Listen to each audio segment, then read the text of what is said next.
Well, around the world, some 80 million people are in need of a wheelchair. But due to a lack of resources, many are left to crawl or to be carried by others. Others stay hidden away. Now, two faith-based ministries are working to change that by delivering the gift of mobility and the good news of the gospel to those who need it most. CBN's Brody Carter has the story. In many parts of the world, a wheelchair can mean the difference between a life in the dirt and a life with dignity. We feel motivated by Jesus to do this work. In a way, it's sort of an homage to all of the things that Jesus did when he was here, which is serving the most marginalized.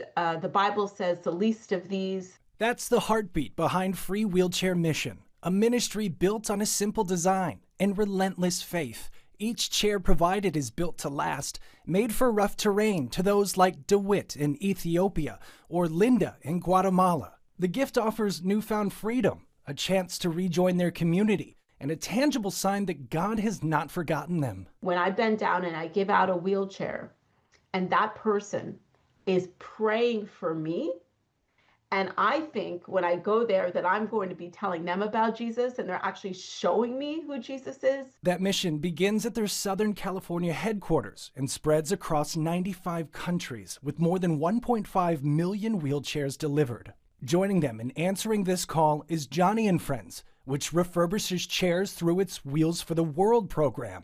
And we have 12 prisons throughout the United States that recondition those as a part of our ministry. We get all the parts together, we do the training, and these prisoners who are often recommended by chaplains work in a Joni wheelchair restoration center in 12 prisons throughout the U.S. President Sean Thornton says each reconditioned set of wheels is only the beginning. The ministry also hosts family retreats for families living with a wide range of disabilities.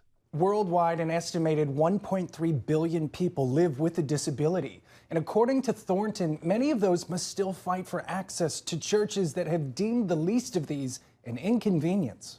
The church just doesn't want the uncomfortableness or the disruption of a wheelchair sitting in an aisle or something.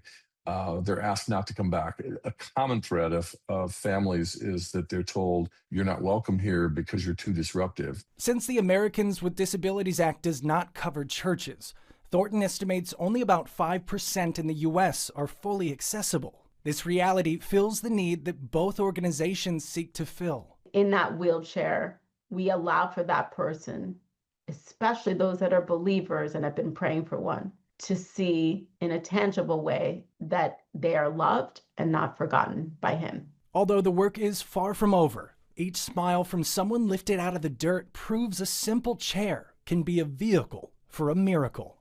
Brody Carter, CBN News.